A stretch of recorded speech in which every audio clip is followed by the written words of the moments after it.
Cousin goes, yep, so now it's recording the red light. This past Saturday, I had the honor of attending Toastmasters Leadership Institute in Minneapolis, Minnesota at the Ramada Inn Hotel. And I was there from 8 a.m. until 1:30 p.m. I was supposed to stay until 3:30 p.m. I found out after I got there, but that was not the message I had conveyed to my husband and my child, so I had to back out before the end of the program. If I had been at the program at the end, I would have seen that our most honored and distinguished member of High Nooners Toastmasters, Amit Ghosh, received he was not only recognized for winning our Club Toastmaster of the Year Award and our Southern Area Toastmaster of the Year Award, but also District 6 Toastmaster of the Year. Please bring on welcome Amit Ghosh.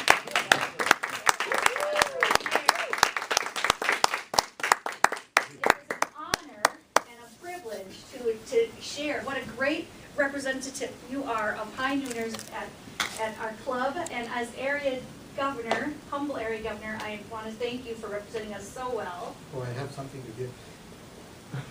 I heard the name High Nooners so many times. Because we are president's distinguished, I went and received this. We get an Enlightened Bucks Resource $35 certificate. Yeah, wonderful for High Nooners. So I will give this to Amy Roberts, our president. Congratulations. Thank you.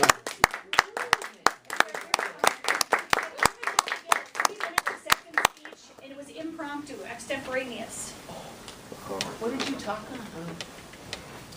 Well, they said, please talk. So, I should give you an example. I went very late. I went just 12:30. It was going to start. I probably went at 12:29. There was a lady there who was checking out, so I needed to register and get my badge. So she looked at me and said, "Oh, so you've arrived." I said, "Nobody misses me at home." So it gave me a clue. Maybe there's some good news. So anyway, the course came, the food came, and all that. Then suddenly they announced this whole thing about my job is the best job. The VP of membership came up. I have to give Toastmaster Evaluator of the Year. I said, well, there goes. I'm very happy with my Southern Division Southern Division Toastmaster. That's a huge thing, this block, this big. Never received anything like that in my childhood or adulthood. And I said, this guy is not only a member of one club, but 3 clubs. I said, that's me. Okay, but there are 10 others, you know. And he said, this person finished his AC manual, his ACB, ACS, ACD, all in 1 year. I said, that's me. This person is a VP of membership and has been a Toastmaster of clubs 2 times. I said, that's me. Then I realized that it was so called. Then what I said is that Toastmaster, why I joined Toastmaster, and frankly I believe why I do, is people ask me what value will I get. It's not what value you get when you join Toastmaster. It's not a financial thing. It's what you become after you join Toastmaster. And I said that where else in your weekly interaction with people, where else, once a week you're given a nice composite review of your attitude. You get to test your attitude. You're given a feedback on your vocal variety. You have feedback on your posture. You have feedback on how to talk, what not to talk, how much to talk. They said, stop, that's too much. They didn't do that. But, so that was the thing. So I earned a speaking slot for Saturday. Doug Blakesley asked me to go to the Southern Mentors and said, can you please motivate this group? So I'll go and talk to them. But I told it from my heart what I thought it did for me and how club it. But what was good for me is the name came up, Amit Ghosh, Mayo High Nooners. I went there like a football player. Then it came President Distinguished, Mayo High Nooners. I went again. I got another that certificate, and then I got the Triple Crown Award. Yes, I saw you. I brought the brochure home. Yeah, so I ran again for Mayo High Nooners. So everybody knows Mayo High Nooners. Frankly, everybody knows. This club is no longer hidden somewhere or wherever. This is the expectation. And Elizabeth's what she wrote about me in a recommendation letter is going to be used as a model. We might do a workshop on it. The way she wrote with Excel spreadsheet, and because you can achieve something, but if somebody does not write it and take the time to write for it. So I'm so thankful to our members to having written those things. It all came from the heart, and people wrote it. So you have to sell yourself, and Elizabeth did it for us. So Doug Blakeslee held her thing. What? This is the way you write 5-page. I'm not kidding. Anybody wants to know how to write, see Elizabeth's thing. Thank you, Anna. Thank you.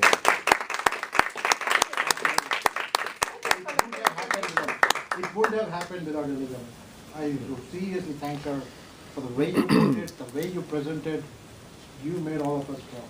I in fact looked at the thing myself and said, did I do all these things? You gave me the information. I gave it, but it looked so much better. The packaging was great. So at least have to see Elizabeth for when we have job interviews. Well, thank you very much, everybody.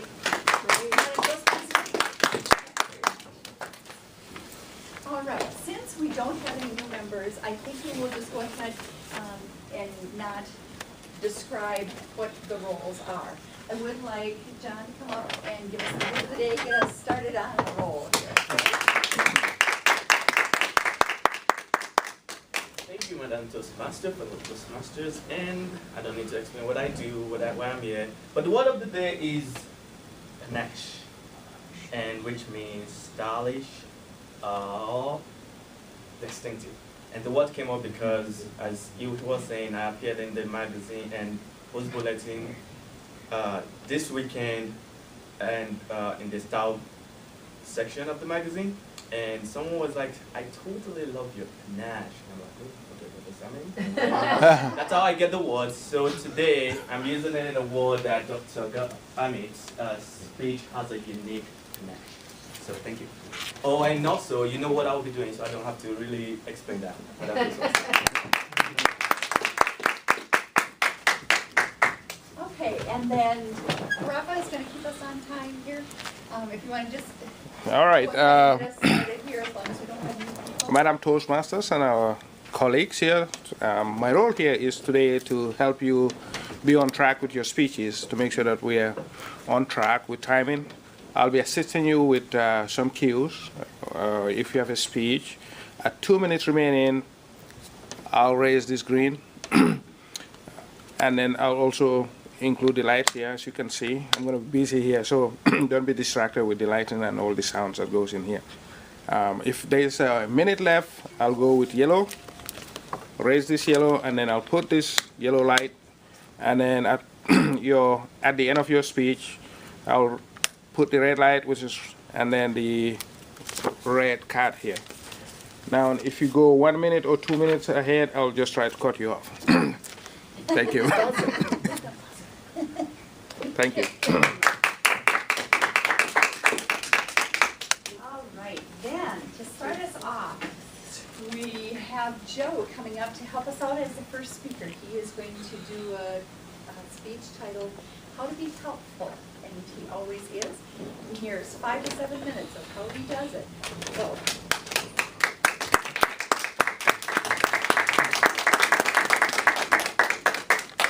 Thank you very much. Well, you've all heard me talk a lot. One of my talks, though, was pretty bad. I didn't have time to prepare it. I really didn't feel very good during giving it, and it was awful.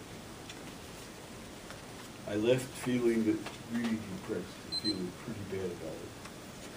But what made it even worse was that the evaluator said that it was one of my best speeches. That I had panache. I didn't recognize what she was talking about, and she didn't make me feel good at all. So after the meeting was over, I went over and asked her, how could you have said that? We both know that was a terrible speech. Well, she said, you know, I've lived in Minnesota all my life, and we just don't like to say bad things about people in public. That isn't nice. I said, but I came to Toastmasters in order to learn how to do better things. It doesn't do any good to encourage mediocrity. Well, she said, that's just the way we are in Minnesota. You just have to put up with it. I said, well, look, I have a solution for you. Why don't you, when you're doing the evaluation, think of yourself as a New Yorker? You don't have to be a Minnesotan when you're doing your evaluation. Be honest. Tell your truth. I said, I'd like you to practice now. Why don't you show me what it would be like?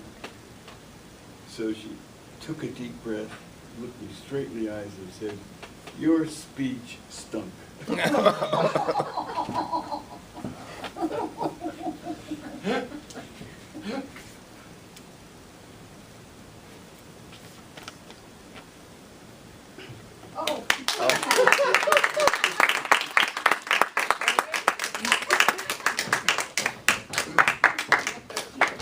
All righty. We're at the conclusion here. I'll give you a minute for evaluation here. A minute.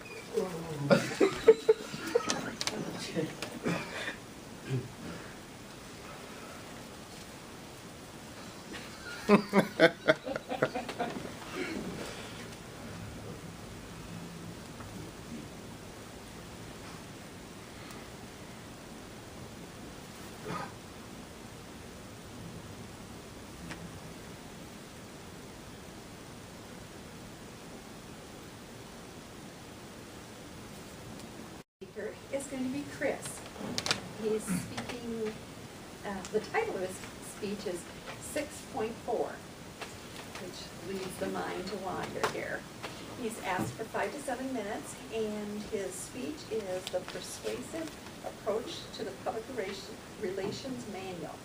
He's doing a variation of a presentation that he's going to deliver to the Mayo administration this fall to attempt to make improvements in health in every patient that visits our facility. So, sounds very interesting. Sounds big, so let's go.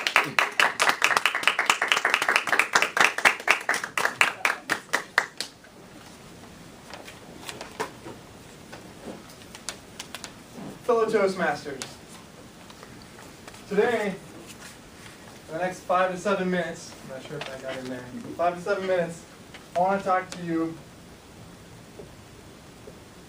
about why 6.4 matters. 6.4 matters because here at the Mayo Clinic, what if I was to tell you there was 6.4 units of medication? So let's write that down. In my horrible handwriting. 6.4 units of medication that are delivered known to contain toxins. Would that matter? Now that's 6.4 out of the thousands and probably millions of patients that come through the Mayo Clinic doors every year. So does 6.4 matter to everybody? Probably not everybody. For those people that receive that 6.4, that matters. Now what if I was to tell you that that wasn't 6.4? That was 64. 64 units of medication known to contain toxins, and maybe wasn't even as healthy, actually not maybe, but wasn't as healthy as what the industry knows would be possible. So this isn't as healthy of medication that could be delivered. Not only the fact that it does contain toxins. So that's 64. We're not quite to a drop in the bucket yet, but it's 64, and to those people that receive that 64, that matters, right? But what if it wasn't 64, right? What if we were talking about 6,400? 6,400 units of medication known to contain toxins, known to not be as healthy as what is possible in the industry, and also is produced in facilities where the work conditions and the conditions that it's produced in are known to be unsafe and unhealthy. Now, does that matter? Will Mayo Clinic allow 6,400 units of medication to be delivered in a year? No, they wouldn't. It's not 6,400. That's not the number. We were talking about 6.4. But we were talking about 6.4 big M, million. 6.4 million units of medication. Now that matters. That's a bigger number, right? We can all agree to that. But let's simplify things out a little bit here. They're not usually called units of medication. Usually these are called meals. 6.4 million meals. In 2013, there are 6.4 million meals served in Mayo Clinic facilities to patients, workers, employees. Now these 6.4 million meals are coming on the exact same trucks that are delivering to all the other hospitals, delivering to all the schools, and they're bringing the same standard produce that's going to everybody. Standard produce that contains the pesticides, the insecticides, the same things that we all know are toxins that are all being delivered to everybody in the FDA approved amounts, to all of the patients, to all of the workers.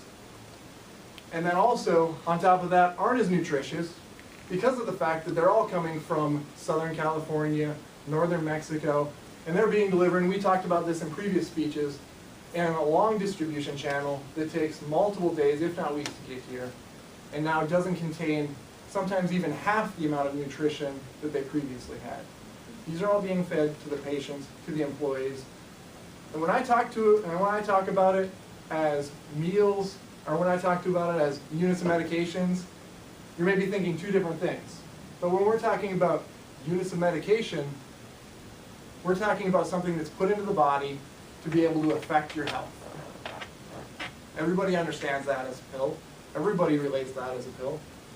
But not everybody relates that when they're started talking about meals. And so they don't care quite as much when they're talking about meals. And that's why we should really care when we start talking about meals. But what can we do about it, right? Well, instead of producing this produce down in Southern California, Northern Mexico, if we had the ability to produce this locally in facilities that were taking advantage of the migrant population, putting them in unsafe and unhealthy conditions where they're currently being produced, if that was produced here in Rochester, that would be something that would be healthier to everybody, be healthier to the patients, be healthier to the environment, be healthier to the economics of the community.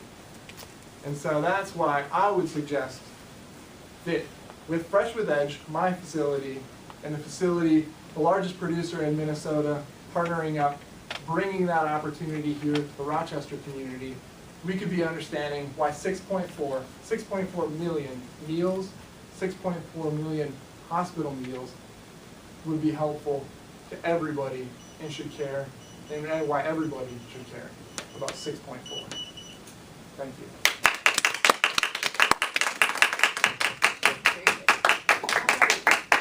If you have a minute, please.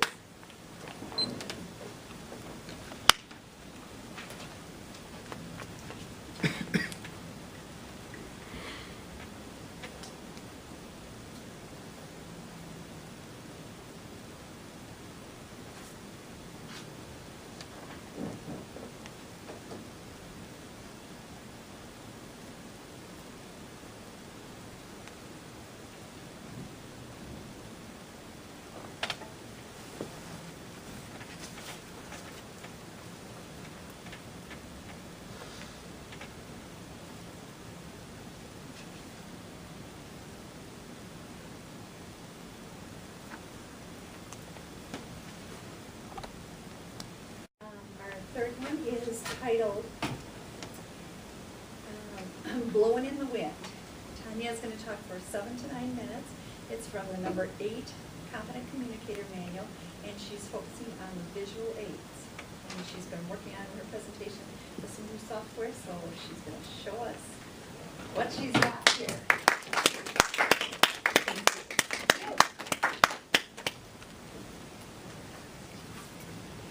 Oh, shucks.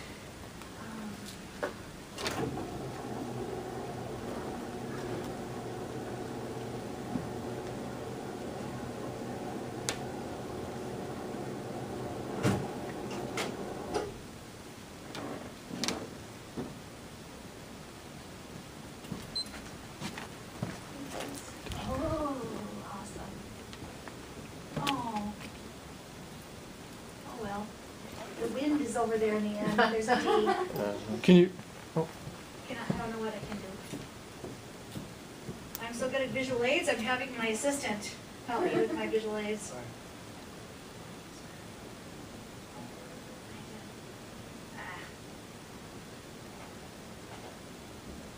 That's okay, nothing else is on that side but the D. I can live without it. Oh, that's good. Oh, thank you.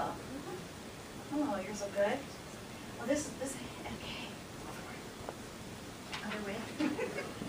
I have mastered visual aids and we'll soon see. All right. Okay.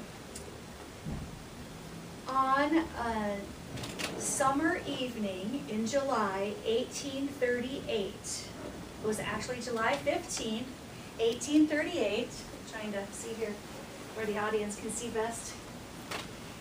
And it was in Cambridge, Massachusetts at the commencement of the Divinity College when Ralph Waldo Emerson gave the commencement speech.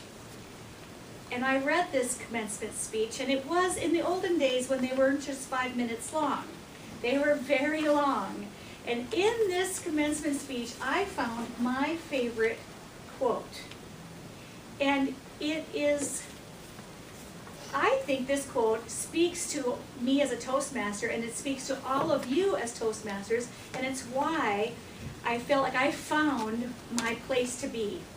So I wanted to tell you what this speech, this phrase is. He said, and I think this pertains to all of us, we mark with light in our memories the few interviews we have had in the dreary years of routine and sin with souls that made our souls wiser, that spoke what we thought, and that told us what we knew, and that gave us leave to be what we inly were. Madam Toastmaster and fellow Toastmasters, I feel like that's what I get out of Toastmasters from you all. That you give me leave to be what I inly am and inly strive to be. And I'm closer to my self-actualized self by having joined Toastmasters. And with that being said, I was really hoping more of our members could be here today, because I wanted to give a tribute to the members that have come before us that recently have left our club. And so they are blowing in the wind, but I think that our Toastmasters group, they've influenced us and we've influenced them. So with that being said, Nick Boland was our treasurer in 2013, 2014, and he recently left our club for a better career back home where he wants to live in St. Paul, Minnesota with his wife and baby girl. And I asked him upon his departure if he felt that Toastmaster had helped him achieve this new job. And he indeed said yes, it helped him communicate better. He felt more comfortable. Before he might not have been comfortable speaking in a meeting, and now he feels perfectly comfortable. So it helped him improve his life, and it helped him feel more at home within himself with speaking at meetings and with his job interview. Tinashe, I did not want him to go. He had just felt like he had just let out the beginning of his humor, and we were just going to take a ride for the next few years of all these funny things he was going to tell us, and I wanted to go on that ride with him. But he's now gone down to Florida, and he's with his family, with his brother and father, and he has a great job, and sadly we'll just have to see if we meet up with him at some future Toastmasters International meeting. And Rishi was our humorous competitor this year for our club. And here he was, a medical student working millions of hours in the emergency room. And now he's gone to Minneapolis to work in Hennepin County because he's going to work with the inner city sick people. And that's what he's going to prove, that he can be the administrator of Mayo Clinic someday. He no longer wants to practice just be a doctor. His goal is to become the administrator of Mayo Clinic. And as you know, our workings with him, he gave a lot to us, and I believe that we gave a lot to him as well. And love how that flies. I just love this software, by the way. Yumi was from China, and she gave us a wonderful hour and a half introduction speech on the icebreaker. Okay, it was really 25 minutes long. We know a lot about Yumi now, but I don't know if you know, I'm excited about having her come back, but she's taking a hiatus because of her research. But I hope she comes back because there's so much we learned from her. And Melissa, who doesn't remember Melissa? Melissa Mergen, Melissa McNally. She is so busy with her career that she had to take time off from our club because she's just a mover and a shaker, and she's in drama and writing, and she also she has children, and she has a child who needs her mom around right now. But I sure hope she comes back someday soon. She was even interested in being our president last year. And Yogesh, when I joined this club, Yogesh was the president of Mayo High Nooners. And he's the guy with the mustache. And he moved back to India because I'm sure he found a more lucrative position working in private industry than in, you know, for-profit industry than working for the Mayo Clinic. And he's back home in his home county or area with his wife and child, and I'm sure they have a lovely life. And I hope he's in Toastmasters in India, because I know it's a really prestigious thing to be in India, and they have a very robust Toastmasters clubs all over India. So anyway, I miss Yogesh because he was funny, and he was a great evaluator, and I learned a lot. So I just don't want anybody else to leave. This is it. That's the end. Nobody else can leave Toastmasters. This is the ship they all went on. And though we're sad that they're gone, I don't want anyone else to get on this ship. All right? And so with that being said, I feel like what Ralph Waldo Emerson said is that there are a few times in our memory we can mark of those souls that made our souls wise, or that gave us leave to be who we inly were, and that said things that we felt we already knew. And I feel that way about you all, and I thank you for your time.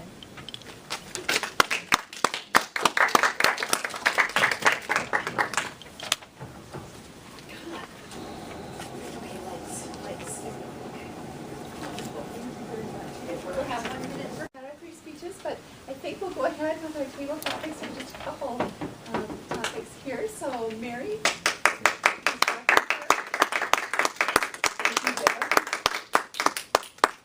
Well, when Elizabeth asked to switch roles today, I was thrilled because I love table topics.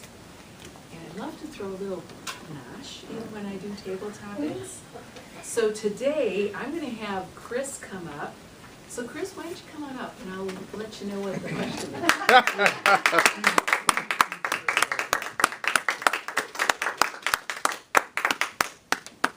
Chris? I want you to come up with an uncommon response to why we always begin our talks with fellow Toastmasters, distinguished guests. So I don't want why we do it, why we actually do it. I want you to come up with an uncommon response for why we do it.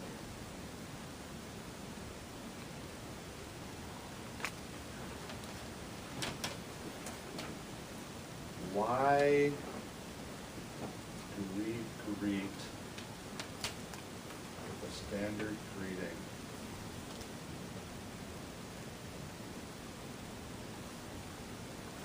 I am going to go with, that is the first thing that I myself have memorized and can count as an absolute constant in our meetings, and feel that there is comfort in repetition. There is solace in the mundane and the never-changing. We can just be embraced with familiarity and never grow tired that we will be searching for ways to greet everybody in our club week in and week out. There's one thing that we will never have to struggle to come up with when we are put on the spot.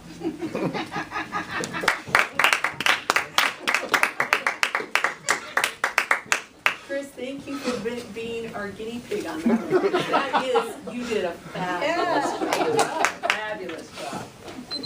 I'm going to follow that same train of thought with John, my son. John?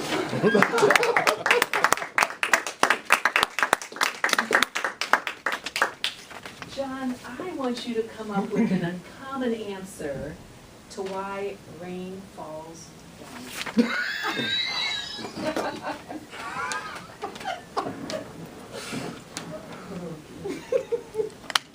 So everybody believe in higher power, and there is heaven up there.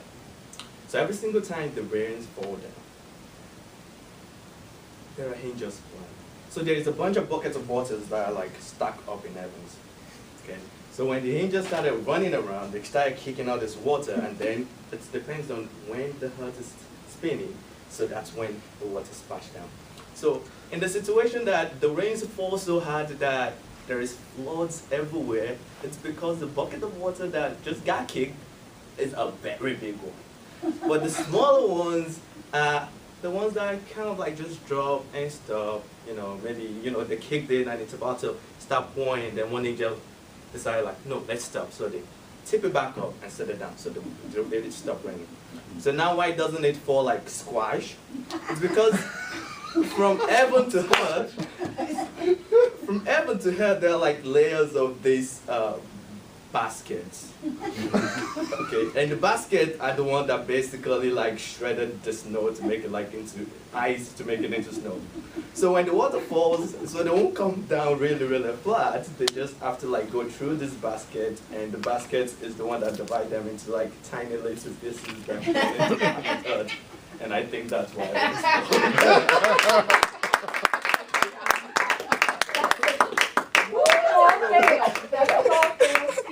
You're gonna be a good daddy. Good story for the kids. Prepare for the full Carafa, you are not off the hook. Okay. Chris, would you help Carafa time? Uh-oh. Carafa, Yes. while you are coming up and giving Chris the reins of the timer, hands for Carafa. Carafa, I want you to come up with an uncommon answer why we pay dues for our club. Uncommon. Not the reason we do, but uncommon. Thank you, Madam Table Topic Master. The reason we pay dues is because we are born to pay dues. From day one, as kids growing up, we pay dues to our parents. They ask us to do that, do this, do that. And if we're to school, the teachers will tell us do this, do that. That's all what we pay because it's part of the dues that you pay for your future when you grow up, and you can use that as evidence for you to continue to live on. And when you come to work, you have to pay dues because the government has to support all that is, it has to take care of. Some of it in their pockets, some of it is for colleges and roads so we can travel. But above all, we have to pay dues because someday, in some form or shape, we are going to be called to nature.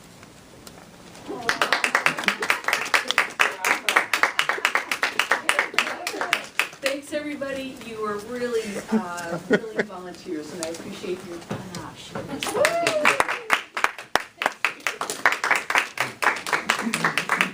That was wonderful. I think this is a very, very creative group. I think that it was easier for you guys to just go on and on than to come up with a real answer. You're just very creative. So the next part we have, I'll ask Chris to come up and be our general evaluator here.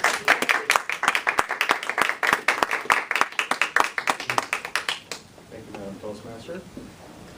As the general evaluator, I am tasked with introducing the individual speech evaluators, as well as, once we are wrapped up with that, to give my own personal evaluation of the meeting as a whole.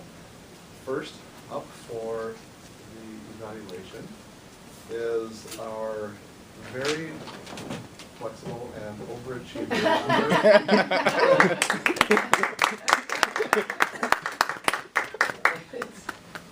Mr. General Evaluator, Madam Toastmaster, and fellow Toastmasters, indeed, I do love the common phrase because it is very mundane and allows me to think of other things to say while I'm saying it. I love that. Joe Sharp, especially Joe Sharp, the first speaker of the day. Well, first of all, your speech was too long. I'd like you to shorten it up. I don't know why you went on and on for so long. All right. No, this is from Leave Them With a Smile. Joe's purpose was to leave them with a smile. That's the name of it. And so, did you achieve your purpose? Yes, indeed, you achieved your purpose. I also happen to know that Joe Sharp is completely against the Toastmaster gods. He hates that they tell him there is a time that you must speak within. The green light and the yellow light and the red light, bah humbug. Be gone with you all lights. I will tell you what I wish to tell you, and you will enjoy it, and that will be the end of it. With that being said, Joe Sharp is an excellent addition to Toastmasters, to our High Nooners Toastmasters Club, and I am very honored that you're still a member of our club and not the other people, so nah. Right? So here's what I have to say about Joe. Excellent opening story pointing out that it doesn't do any good to praise mediocrity. Okay, you have great panache with what little words you choose to use, young man. You were brief and to the point. They're asking you, okay? You were very funny and appropriate because we Minnesotans need to be honest and not fake. And sadly, I hear that the outsiders from outside of Minnesota think that we're faking it. They don't realize that we're just so naive that we really are that nice. They don't know that, all right? So we do have to become more like New Yorkers and be cruel. So, how amusing were both your stories? Very amusing. I think it was one long story, not two, though. Apparently, your speech was supposed to have 2 stories. So next time, if you want an A+, tell 2 stories. The audience continued laughing long after Joe was gone. So you achieved your goal. And how effective was your closing? Your closing was so effective, no one knew you were done. So, in the end, congratulations. Excellent job.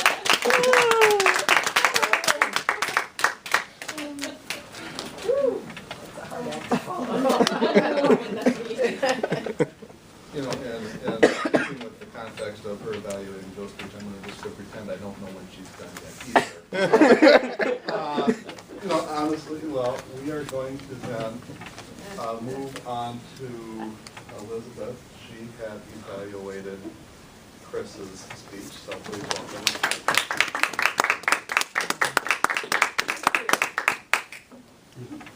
That's going to be very hard. Thank you very much. Fellow Toastmasters, it is my privilege to provide some feedback to our dear Chris. His speech was persuasive approach from the public relations manual. And since it is my understanding that you're going to present, right? Ideally. Ideally, you may. I'm going to interject a little bit on that, so it won't be just regular feedback, but I'm also thinking of what you will be doing in the future. So as far as whether he persuaded us, was he logical, emotional? Yes, he always is.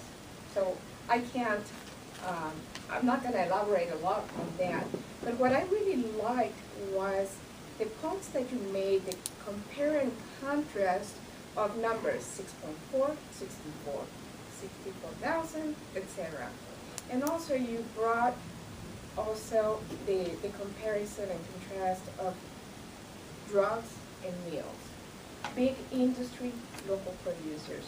So those are very emotional points that I think they were very, very good. I really like that. As far as audience interest, you got my interest as a person, as an employee, as a patient. So that was very appealing, and I think if you're doing the same with the administrators, they're the same people, patients, and employees, so that's great. And I hope they also eat at the cafeterias. Points that you may think to enhance would be, if you're really making a point, now imagine it's not drugs, but are the meals of the employees.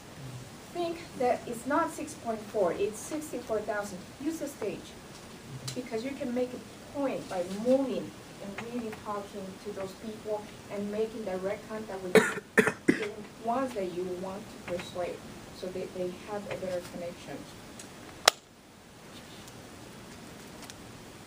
The use of the board was great. I would imagine that you would have a different setting, or maybe you want to have just cards and just show them or something.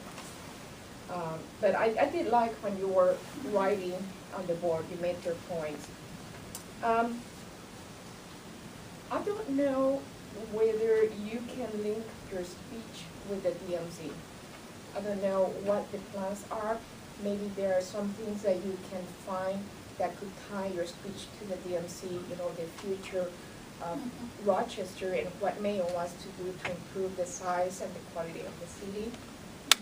And imagine all those people that they're trying to bring in as part of the DMC. What would be the quality of the meals and the other as patients? Another point that you may think is from convincing point is getting some examples. If you can find, well, I know this business in Rochester, they went from big to local. Or even if you don't find anything locally, maybe another city in another state that have done that and how that impacted the community, how it maybe helped the local producers really favor Mayo, because Mayo can be seen as a really big organization here, but what do they care about me, very little producers? So what is in for me? So maybe just getting those connections and trying to really more of a feel on that side. You made some nutrition facts when the producers moved from California to here. So maybe getting some statistics, you know, during the 3 weeks between the crop is, gotten and then washed and packaged and comes to here. That's already 3 weeks, and nutrition value has dropped by 50%, you know, whatever that may be. And the last one that I want to ask you, and this is almost a personal question, is since you are a local producer, are you disclosing that? Would that be a conflict of interest? And I don't think so, because of the size of what you do, what you do and the size of your business. But, you know, with your water plant thingy that I don't remember, I'm just putting it out there. I just want to be cautious, because sometimes perception can be reality, and I don't want that to affect yourself. With that in mind, overall, I really like the speech.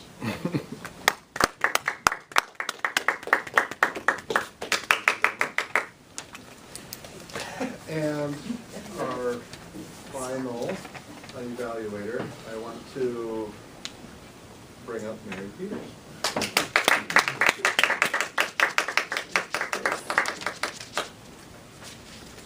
General evaluator, fellow Toastmasters, and especially our newly reigning president, Tanya. Tanya, oh, I'm sorry, area governor. Excuse me, that's even better. That's even, Because Amy's the president. more grandiose. Thank you, yeah, Tanya. As always, Tanya has delivered a wonderful, warm, gracious speech, and I just love her enthusiasm. You can't get over her enthusiasm.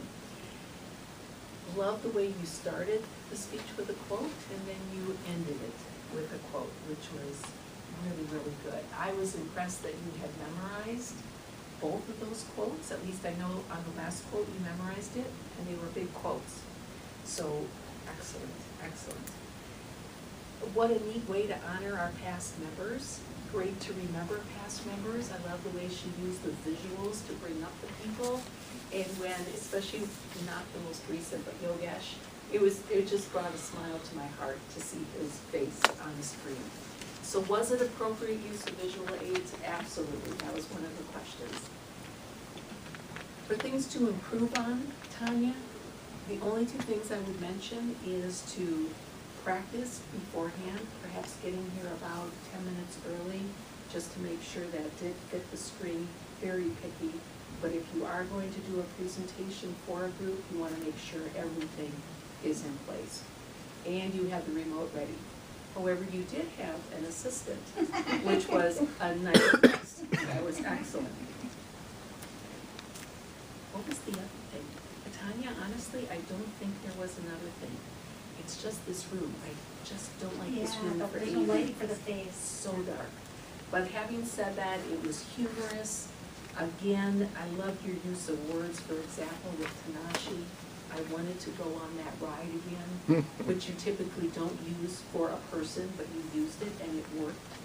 And I love the boat or the ship at the very end. So you certainly met your purpose. You used the visual aids well. Prezi, your first time with Prezi, so you did a great job. Thank you very much.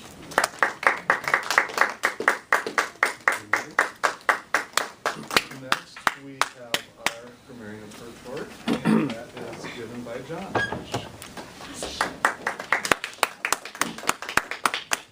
Thank you. Stylish, you've always got panache. Okay.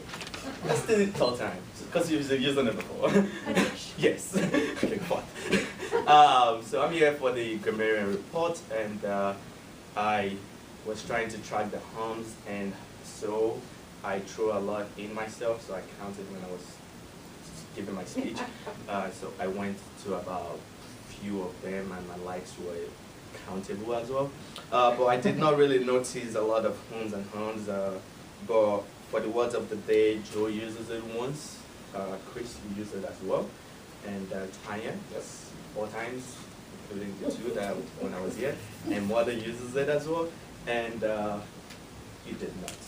I was hoping it will because it's very good with words. But one of the things that you use is like never changing. And somebody used the word crow, but I did not put the name down, sorry. That was, No. Tanya. yes, Tanya. Chris did, and yes, and I did. And actually that's all I have so far with the grammars, and thanks for using the word of the day. And I was carried away by the majority of the speech that I wasn't keeping track of some things. My apology, but I will give it to General Ballard.